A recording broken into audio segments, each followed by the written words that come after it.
مسلمان اعصابی طور پر، ذہنی طور پر، نفسیاتی طور پر ایک طاقتور قوم ہے۔ مسلمان وہ قوم ہے جو مرعوب نہیں ہوتی، یہ رعب دکھاتی ہے، رعب۔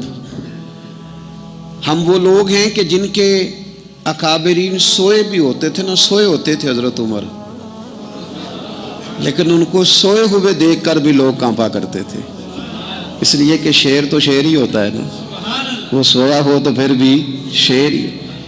تو میں کچھ عرصے سے اس کمی کو بڑی شدت سے محسوس کرتا ہوں کہ لوگ، یعنی کوئی شخص بھی ملتا ہے تو وہ اس لہجے میں بات کرتا ہے کہ اسے مظلوم مان لیا جائے، قابل رحم مان لیا جائے، اس کی مدد کی جائے، اس پر توجہ کی جائے۔ یہ مسلمان کی شان نہیں۔ آپ سورہ بقرہ پڑھیں گے تو قرآن مجید اصحاب صفہ کی شان بیان کرتا ہے کہ انہیں بڑی حاجت ہے، بڑے ضرورت مند ہیں۔ وہ لوگ تھے جو کئی دنوں تک روٹی نہیں کھاتے تھے، لیکن رب فرماتا ہے کہ میرے محبوب کے مدرسے کے ان طالب علموں کو جو دیکھے گا اسے محسوس ہوگا کہ یہ تو بڑے امیر لوگ ہیں۔ کیوں محسوس ہوگا؟ لا یسألون الناس الحافا، یہ لوگوں سے لپٹ لپٹ کر سوال نہیں کرتے، کشکول طلب نہیں دراز کرتے، یہ اپنے پردے کو قائم رکھتے ہیں۔ خودداری، عزت نفس، وقار، خودی۔ ہمارے ہاں تیزی سے ان چیزوں کا آج جو ہے وہ یوں محسوس ہوتا جیسے قحط ہو گیا ہے۔ الا ماشاء اللہ، آپ کے زخم دکھانے سے کوئی بھی آپ کا زخم نہیں بھرے گا، بلکہ میں نے تو یہ دیکھا ہے اپنی زندگی میں کہ اچھا بھلے تعلقات چل رہے ہوتے ہیں، آپ کو ذرا ضرورت پڑ جائے تو سامنے والا آنکھیں پھیر لیتا ہے، اسی وقت اس کا ماحول اور اس کے حالات خراب ہو جاتے ہیں۔ اس لیے اپنا سارا بھروسہ، اپنی ساری توجہ، اپنی سوچوں کا مکمل مدار صرف اللہ رسول کی ذات کو بنائیں، اور اس انداز میں بنائیں کہ کون دیتا ہے دینے کو تو چاہیے، دینے والا ہے سچا ہمارا نبی۔ اور یہ ذہن بنائیں زندگی میں کہ رب رسول کی بارگاہ سے 2 قطرے بھی مل گئے تو دنیا بھی بن جائے گی، آخرت بھی بن جائے گی۔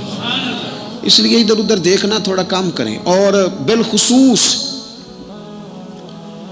آج اپیل کروں گا، استاد اپنے شاگردوں کو، پیر اپنے مریدوں کو، باپ اپنی اولاد کو بڑی بڑی باتوں کا سبق پڑھائے، بڑی بڑی باتوں کا۔ اقبال نے شکوہ کیا ہے، اقبال کہنے لگے شکایت ہے مجھے یا رب خدا بندان مکتب سے، یہ جو انہیں کہتے ہیں کہ جناب پڑھ جاؤ گے تو روٹی اچھی ملے گی، یہ انہیں کہتے ہیں پڑھ جاؤ گے تو کار میں بیٹھو گے، پڑھ جاؤ گے تو کوٹھی بنا لو گے، یہ کیا سبق پڑھا رہے ہیں بھلا؟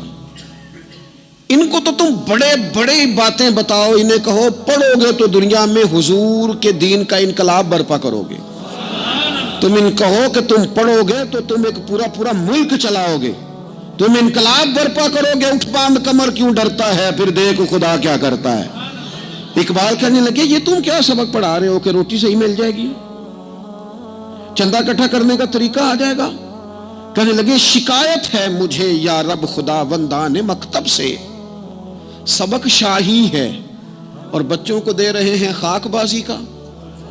اڑنے والی تعلیم تھی اور یہ انہیں رینگنے کا سبق پڑھا رہے ہیں۔ تگڑی تگڑی باتیں بچوں کو سکھاؤ، تگڑی تگڑی۔ یہ پھر سارے نہ ڈھونڈتے پھریں کہ وہ فلانا جو ہے نا چاچا امیر ہے تو ماموں امیر ہے تو فلانی خالہ باہر ہے تو فلانا ذرا مہربانی، کوئی بھی نہیں مہربانی کرتا۔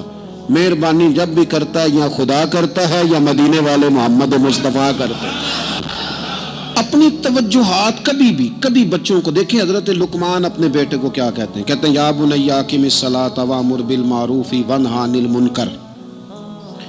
حضرت لقمان اپنے بیٹے کو سمجھاتے ہیں، کہتے ہیں اے بیٹا نماز قائم کرنا، لوگوں کو بھلائی کا حکم دینا، برائی سے منع کرنا، وَاصْبِرْ عَلَىٰ مَا أَصَابَكَ، اور جب مصیبت پہنچے تو صبر کرنا، ادھر ادھر رونا دھونا نہ کرنا، نماز پڑھنا، بھلائی کا حکم دینا، برائی سے منع کرنا، اور اگر کوئی مصیبت پہنچے تو اس پر صبر کرنا۔ کتنے کام ہو گئے؟ 4۔ ایک نماز پڑھنی ہے، ایک بھلائی کا حکم دینا ہے لوگوں کو، ایک برائی سے، اور اگر کوئی مشکل آئے تو کیا کرنا ہے؟ ان ذالک من عزم الامور، فرمایا بیٹا یہ بڑی ہمت والے کام ہیں، ہمت والے کام کرنا، ہمت والے، طاقتیں اپنی قائم رکھنا، کمزور نہ پڑنا، لوگ تمہارے آنسو نہ دیکھیں، کوئی تمہیں تڑپتا نہ دیکھے۔ چھوٹا چھوٹا زخم لے کر لوگ سگنل پہ کھڑے، چھوٹی چھوٹی مجبوریاں لے کر لوگ مانگنے کے لیے دروازوں پر کھڑے ہیں۔ امت مسلمہ کا یہ مزاج نہیں، یہ وقار نہیں، یہ انداز نہیں۔ ہم تو بانٹنے والے لوگ ہیں۔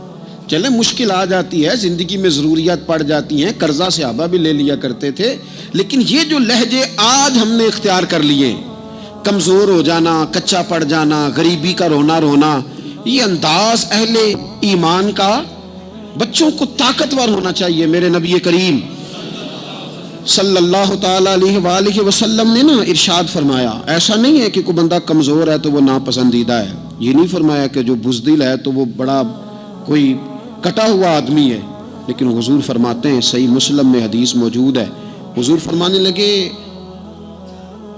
طاقتور مسلمان نا اللہ کی نظر میں بزدل مسلمان سے زیادہ پیارا ہے۔ طاقتور ہے نا، اس کی شان زیادہ ہے۔ یہ جو با ہمت ہے، با حوصلہ ہے، جس کے اعصاب مضبوط ہیں، یہ رب کریم کی بارگاہ میں باوقار ہے، اللہ کے حضور اس کی قدر ہے۔ اور حضور علیہ الصلوۃ والسلام صحابہ کو دعائیں سکھایا کرتے تھے، اور تعلیم امت کے لیے خود بھی حضور وہ دعا فرمایا کرتے تھے، کہتے تھے اے اللہ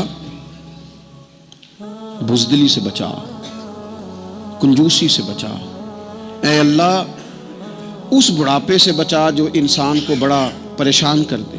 حضور دعائیں مانگا کرتے تھے۔ دیکھیں بیمار انسان ہو جاتا ہے، اگر وہ سوچے نا رب کی طرف سے ہے تو پھر بیماری کا لوگ بڑا مزہ لیتے ہیں، کیونکہ جب بندہ بیمار ہوتا ہے تو نفسانی خواہشات ساری ختم ہو جاتی ہیں۔ اور میں اکثر دوستوں سے کہتا ہوں کہ بعض چیزیں ایسی ہیں جو وجد میں لے آتی ہیں بندے کو، اگر وہ غور کرے تو۔ آپ یہ حدیث پاک سنیں، حضور علیہ السلام نے فرمایا بیمار کے ساتھ ضد نہ کرو کہ ضرور کھا ضرور کھا، ضد نہ کرو، اس لیے کہ اللہ اسے کھلا بھی دیتا ہے پلا بھی دیتا ہے۔ اب جب کسی کو پتہ چلے کہ میں بیمار ہوں تو رب مجھے کھلا پلا رہا ہے تو مجھے بتائیے بیماری کتنی پیاری لگے گی، بیماری میں کتنا سرور آئے گا۔ پھر تو انسان ہمیشہ چاہے گا کہ مجھے وہ چیزیں ملیں جو مجھے اللہ تبارک و تعالیٰ کی بارگاہ کے قریب کر دیں۔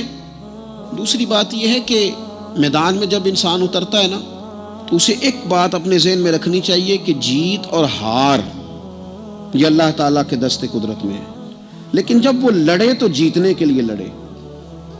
ہمارے ہاں نا بہت سارے لوگ لڑنے سے پہلے ہی ہارے ہوئے ہوتے ہیں، میدان میں نکلنے سے پہلے ہی وہ کمزور باتیں کر رہے ہوتے ہیں، ابھی سفر شروع نہیں ہوتا، وہ کہہ دیتے ہیں نہیں جناب آپ کی بات تو ٹھیک ہے پر کیسے ہوگا، کیوں کر ہوگا، لوگ تو آج کل چلتے ہی نہیں، بڑے مسئلے خراب ہیں۔ اور پھر کچھ لوگ ایسے ہیں جن کی باتیں سن کر بندے بیک گیئر لگا لیتے ہیں، اور میں نے دیکھا باتیں کرنے والے وہی رہتے ہیں اور کام کرنے والے کہاں سے کہاں چلے جاتے ہیں۔ یہ یقینی نہیں کہ جیتیں گے، لیکن جب میدان میں اترے نا تو پھر ہمیشہ جیتنے کے لیے اترے۔ کوشش کریں کہ میں نے اس انداز میں نکلنا ہے کہ میں نے نہ جیتنا ہے۔ حضرت مولا علی شیر خدا کرم اللہ تعالی وجہ الکریم سے کسی بندے نے پوچھا حضور آپ ہر میدان میں کامیاب کیوں رہتے ہیں؟ فرمانے لگے جیت ہار تو رب کریم کے دست قدرت میں ہے، لیکن جب میں اترتا ہوں نا میدان میں تو میں دشمن دیکھ کے پہلے ہی فیصلہ کر لیتا ہوں کہ میں نے اس کے پیٹ میں خنجر مارنا ہے کہ گلے پہ، میں جیتنے کے لیے میدان میں اترتا ہوں۔ تو آپ دیکھ لینا دیواریں ہلتی رہتی ہیں اور در کانپ جاتا ہے، علی کا نام سن کر اب بھی خیبر کانپ جاتا ہے۔